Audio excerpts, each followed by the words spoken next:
திருவள்ளூர் மாவட்டம் கும்மிடிப்பூண்டி அருகே 8 வயது சிறுமி பாலியல் வன்கொடுமை செய்யப்பட்ட சம்பவத்தை கண்டித்தும் குற்றவாளியை கைது செய்ய வலியுறுத்தியும் ஆரம்பாக்கத்தில் பாமக சார்பில் கண்டன ஆர்ப்பாட்டம் நடைபெற்றது. இந்த ஊர்வலத்தில் பங்கேற்ற பாமகவினர் ஆரம்பாக்கம் காவல் நிலையத்தை முற்றுகையிட்டும் காவல் நிலையம் முன்பு அமர்ந்தும் கோஷமிட்டதால் பரபரப்பு நிலவியது. இதனிடையே சென்னை கொல்கத்தா தேசிய நெடுஞ்சாலையில் சாலை மறியலில் ஈடுபட முயன்ற பாமகவினரை போலீசார் தடுத்து நிறுத்தினர்.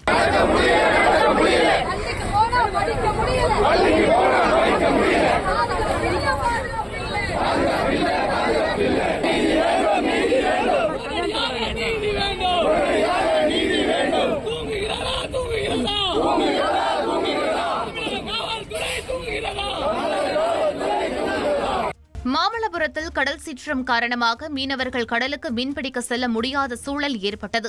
செங்கல்பட்டு மாவட்டம் மாமல்லபுரத்தில் கடல் சீற்றம் ஏற்பட்டு 5 அடி வரை கடல் அலைகள் சீறி பாய்ந்தது.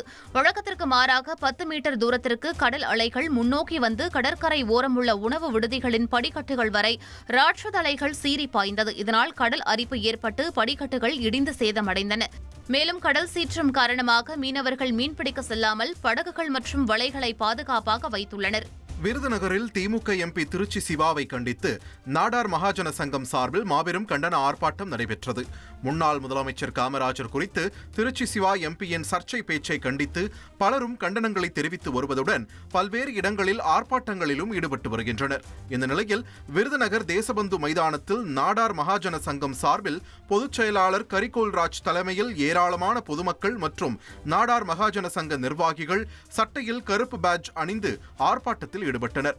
ஆர்ப்பாட்டத்தின் போது காமராஜர் குறித்து அவதூறாக பேசிய திருச்சி சிவாவுக்கு எதிராக கண்டன முழக்கங்களை எழுப்பினர்.